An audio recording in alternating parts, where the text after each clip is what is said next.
Okay, now there's just a couple of big matches.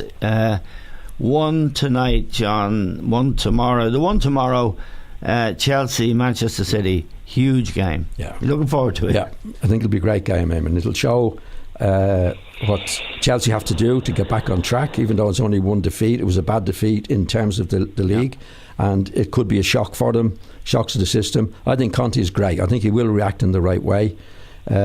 Manchester City are capable, as we know, on certain days to really be very, very good.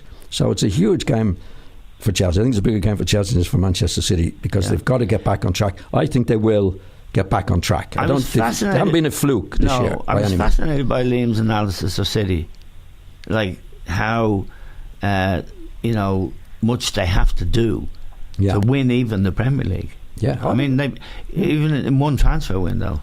Oh, I think it'll take more than one transfer window. I mean, I think they at certain times in the match, as I said, they were excellent, and then poor.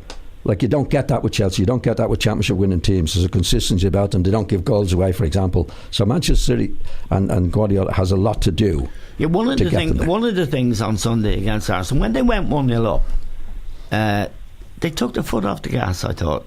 They didn't really press it home. They didn't keep the tempo up that he, above all people, he's the guy for quick tempo, quick passing. I think he would want to do it, Eamon. I don't think they're capable of doing it. Right, yeah, that's what Liam said with the players. Yeah, do you know what I mean? I think Guardiola would be saying the same as you on the touch, saying, come on, we got it. But they haven't got the players to do it. Right. I mean, De Bruyne was De Bruyne, is it De Bruyne? De Bruyne, yeah. Was in the middle of the field, for example. Ironically, he delivered a fantastic pass for Sané's goal. He can do that. Yeah, but he's not consistent. He's not going to control the game. No. That's you see, as you know, there's certain aspects of the game where you're on top, then you've got to do this, that and the other.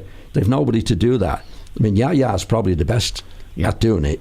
And he's not playing as well as he could. So there's that inconsistency about Manchester City in the one game, because they don't have the players to do what needs done. But on their day and in certain periods of the game, they can be really very, very, very, very, very good. And Liam, Chelsea, Manchester City tomorrow. If you were having a bet, not that you bet, who would you back? Well, I wouldn't rule Man City out of it. Chelsea have, I think, have benefited enormously this season from not having had European football, particularly Champions League football, the demands of that.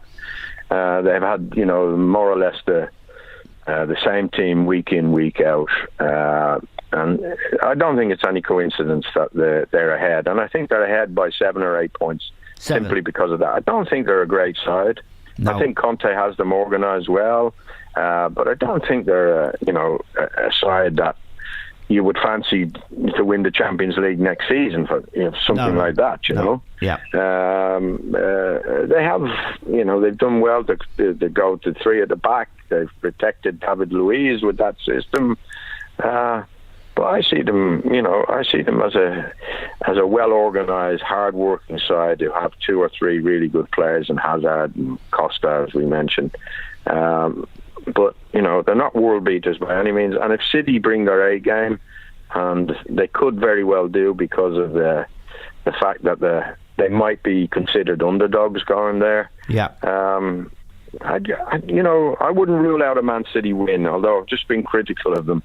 I wouldn't rule out a Man City win. And Chelsea might be just looking over their shoulders and worrying, are we going to blow this lead? It'll be a great game to watch.